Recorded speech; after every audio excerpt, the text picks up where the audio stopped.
Bismillahirrahmanirrahim. This video will add a Barvo text. A Barvo text is a text string that you place in the layer names in your Figma file. After you import the Figma file into Barvo Studio, the layer will be with the tag will turn into a mobile component or action in Barvo Vision. Barvo text will be added next to the layer name, and only specific layer will be require a Barvo tag. In this example, we will be using and adding tag. First is the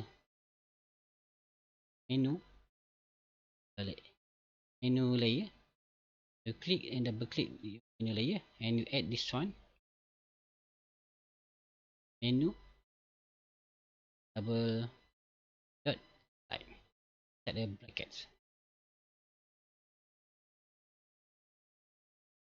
And next, for top bar, we will add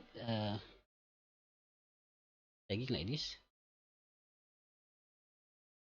Okay, make sure that you add the same tagging inside the top bar, list page top bar, and then still page top bar.